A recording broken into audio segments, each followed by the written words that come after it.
Friends, రైతు ప్రపంచం YouTube ఛానల్కి స్వాగతం. మన పుచ్చచేను అనేది తీసేసామండి. సో అదే మల్చింగ్ షీట్లో మనం దోస గింజలు పెట్టాము. సో ఇది ఎట్లా అంటే పుచ్చచేను తీసేటప్పుడు కొంచెం జాగ్రత్తగా తీయాలండి. సో కొంచెం మనం నిదానంగా తీసినట్టయితే ఈ సర్కిల్ అనేది మనకు అంతే ఉంటుంది.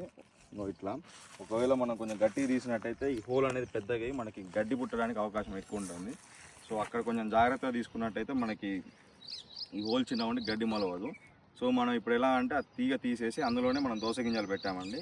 సో ప్రస్తుతానికి అయితే దీనికి మనం ఏం కిందంగా సప్లిమెంట్స్ ఏమీ లేదు, పైన కూడా ఏం స్ప్రే చేయలేదు. ఇప్పుడు జర్మినేషన్ అనేది స్టార్ట్ అయింది. సో మనకి ఈ దోస అనేది వచ్చేసి మనకు ఒక 7 days నుంచి జర్మినేషన్ స్టార్ట్ అవుతుంది. మంచిగా వచ్చింది. సో మనం ప్రతి హోల్లో ఒక 3 నుంచి 5 గింజలు పెడితే మనకి మంచి ఈల్డింగ్ వస్తుందండి. కొన్ని అందులో కొన్ని వేస్ట్ ఉంటాయి, కొన్ని మంచిగా ఉంటాయి. సో ఒకవేళ అన్నీ మొలిచినట్టయితే మనకి ఏదైతే మంచిగా అనిపించిందో ఆ తీగ నుంచేసి మిగిలిన వాటిని తీసేయాలి. సో ప్రస్తుతం అయితే మనం ఒక 3 ఎకరాల్లో ఈ నాటు దోస సాగు చేసాము. సో చూడాలి, అంటే గడ్డి అయితే చాలా ఉంది, దీన్ని గడ్డి అనేది పీకించాలి. ఈ సాళ్ళల్లో వచ్చేసి మనం గడ్డి మందు స్ప్రే చేస్తాం ఈసారి, ఎందుకంటే గడ్డి చాలా ఎక్కువ ఉంది. కూలోళ్ళని పెట్టినా చాలా ఖర్చు అవుతుంది మనకి. సో ఇది ఒక్కసారి మనం ఇందులో గడ్డి మందు స్ప్రే చేసి ఇందులో గడ్డి పీకిచ్చేసి, పురుగు అయితే ప్రస్తుతానికైతే ఏం పట్టలేదండి, మంచిగానే ఉంది. సో కొన్ని రోజులు అయినాక ఇంకొక 5 daysలో హ్యూమిక్ యాసిడ్ ఇస్తాము. హ్యూమిక్ యాసిడ్ వల్ల ఏంటంటే మనకి ఏరు అనేది మంచిగా సాగుతూ ఉంటుంది.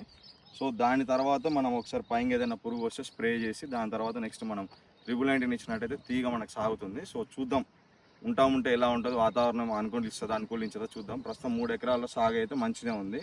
జర్మినేషన్ అయితే మంచిగా వచ్చిందండి దోశ. ఇది నాటు దోశ రకము. మనం గింజలు ఎక్కడైనా దొరుకుతాయండి. ఇది రేటు కూడా చాలా తక్కువ ఉంటుంది. సో